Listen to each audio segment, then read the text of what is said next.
Have you discussed the N-word with your kids? Okay, I'm Dr. Dana E. Crawford. I'm a child and clinical psychologist, and I'm also an expert in bias.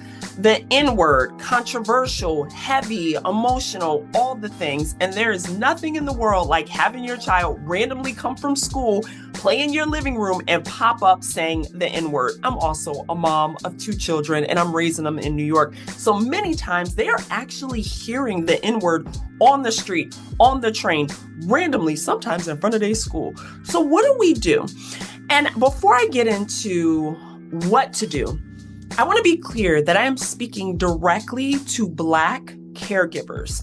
And I say specifically for Black caregivers, parents, moms, dads, non-binary parents, and caregivers, because the use of the N-word, yes, it can be controversial, but it is a choice in the Black community. And oftentimes it is anchored in culture. It can be used as a term of endearment, as opposed to in other communities, specifically white, where it can be used and is often used as a tool of violence. So what you're going to say to your child, if you are a white caregiver, is going to be very different from what I'm going to say as a blackity black mom living in New York and Harlem or wherever you live in, right?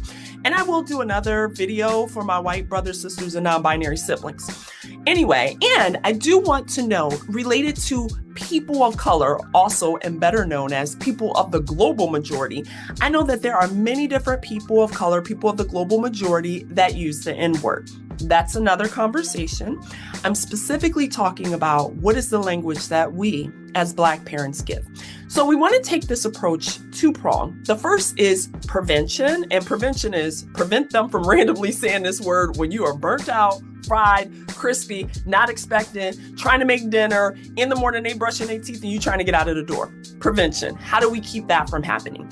And the other is, what do you do if it actually happens? All right, so in the prevention category, first and foremost, you need to know where you stand. What are your values related to the use of the N-word, right? I'm not gonna say it on this video because you know with AI, y'all can remix it and put me in all different categories. Anyhow, the first is, I digress. The first is really recognizing what are your beliefs, what are your values? And once you understand what you think of the N-word, like, is it okay to use it? Do I use the N-word with the on the end? Do I use it with the hard ER, right?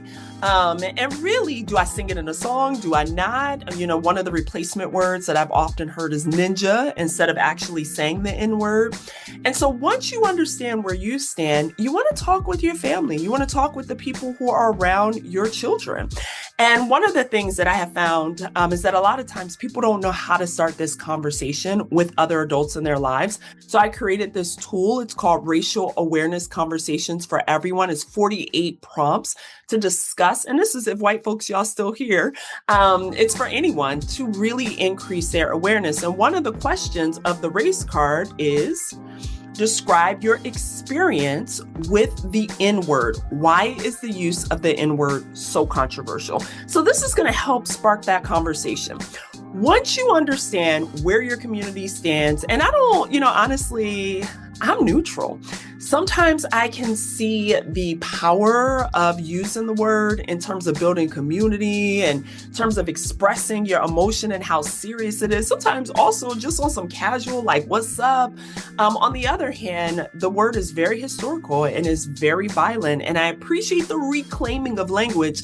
And I also recognize that it is similar to a cuss word. And if I wouldn't be using the F word or the B word or any other cuss word, why would I necessarily be using the N-word? So I use it as probably the most extreme curse word. So know where you stand, know how you feel.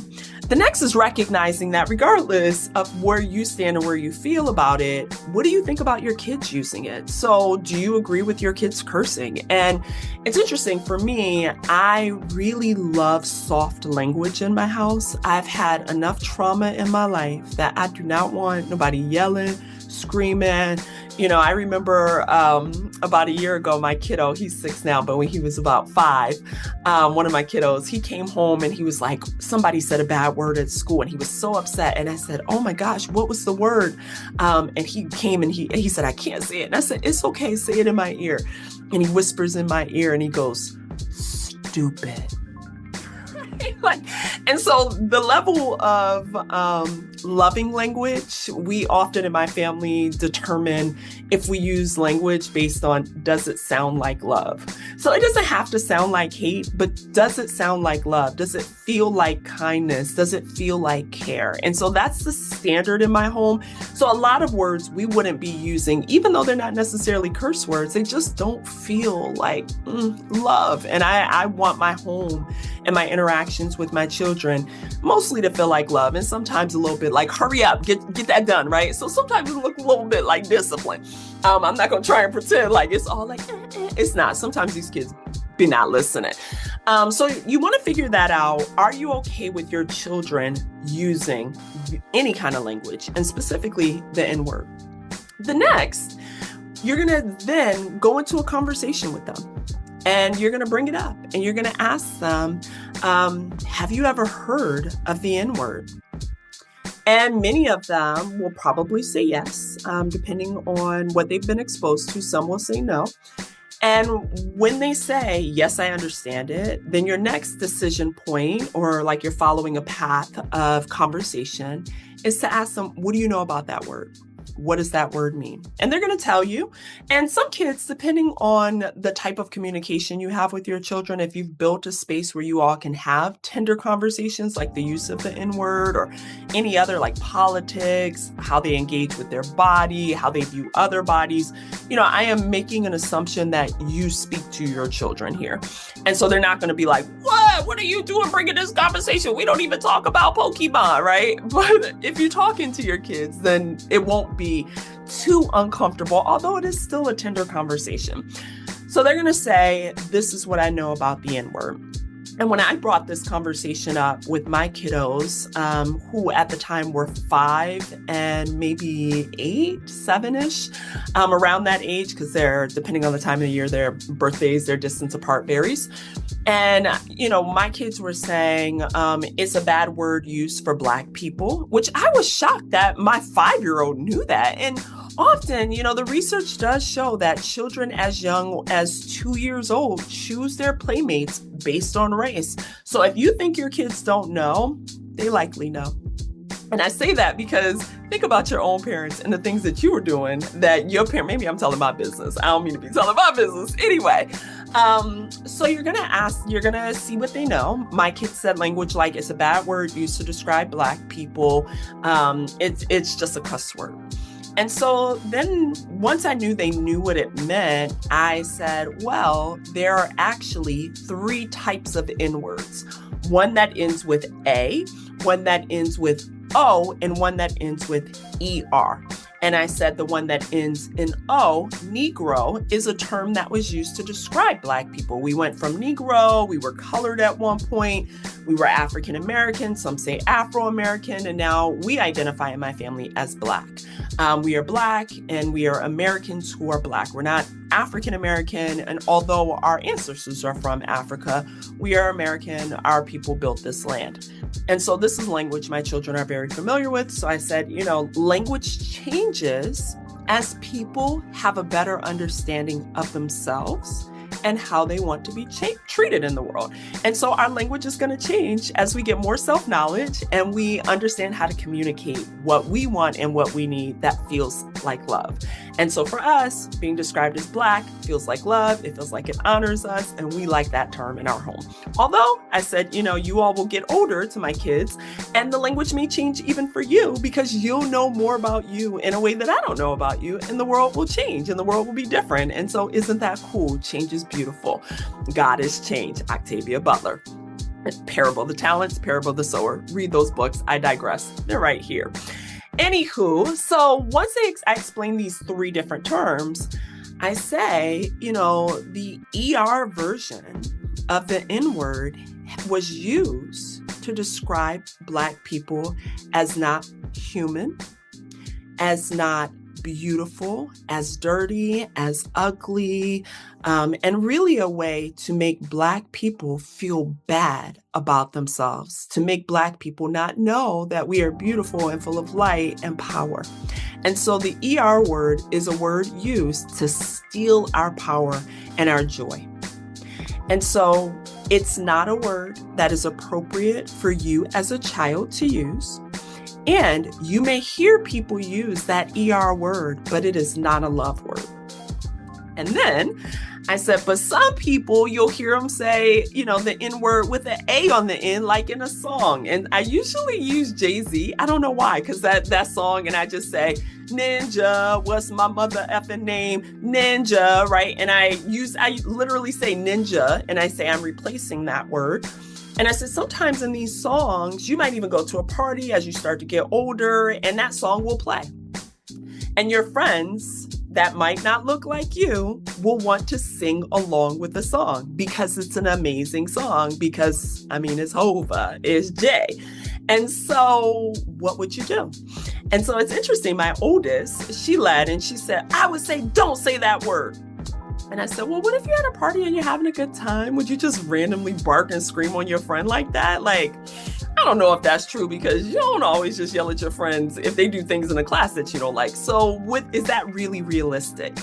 By the way, my kids love to have big conversations early in the morning. So this conversation was happening at 6:22 a.m. on a Saturday. They be getting up.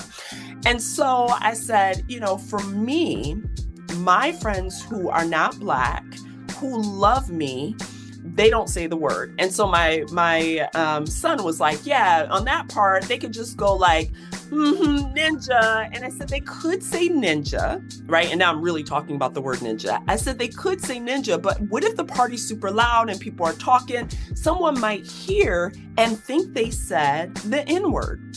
And I said, the people I love like to be above reproach, above any suspicion, above any accusation. So instead, when that part comes on, my friends, they might even cover their mouth just to be clear that they did not say the word. They're not leaning on the border. And this is interesting because could they say the word? You can say whatever you want to say. I can't tell you what to say. But does it feel like love? Is it kind?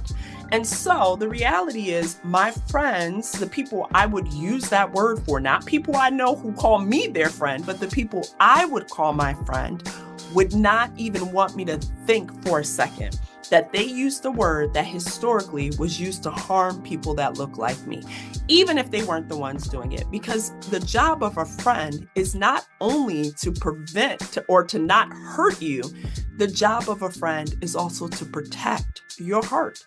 And so my friends are protecting my heart. And so I said to my kiddos, as you get older, I hope you choose friends that protect your heart and really want to make sure that you feel safe and loved and beautiful and powerful in all your greatness. So all of this conversation is in the prevention category. I think that's the way to go. Bring it up. And I know you can be nervous. That's why you're going to practice with the race cards, right? But just say you didn't get to it. I know we got to read to the kids for 30 minutes a day. They got to learn these multiplications. Some of these kids need to figure out high school applications. What outfits are they wearing? What's the song 6, 7, 8? I don't even know it. There's so many things to do. So you didn't get to it. If you haven't gotten to it, but your child brings it up, your first response might be to eat their face off, right? Like, don't say that in this house. How dare you? Don't do that. Just generally don't eat the faces off the kids. Don't scream at the kids like that, especially not on the first or the second time. The third time, they be trying it. So what you're going to do is immediately pause and go, what was that word? And it's going to make their brain, their prefrontal cortex, right? I'm bringing that psychology in. It's going to make them immediately go, oh, what? Just your response in that way of not anger, but just a clutch of the pearls, like you had to catch your breath. You're so surprised. They're going to be like, what? What did I do, Dad? What did I do? And so you're going to say that word. That's a really violent word. That's a hate word. Remember we talked about, I'm thinking about if you did prevention, but you may say there are a variety of words that are hate words. the B word when we talk about women, the N word when we talk about Black people, the F word when we talk about our LGBTQIA plus community, and there are many other different hate words. And so you're going to say the N word is a hate word. We don't use it in our house, or if we do use it in this house, this is what it means. So then you're going to proceed very similarly to the prevention method, that you are then educating them about the history of the word, how you feel about the word, how the people that are around you use the word or don't use the word. The most critical piece here is not to leave your child's cultural experiences to the world.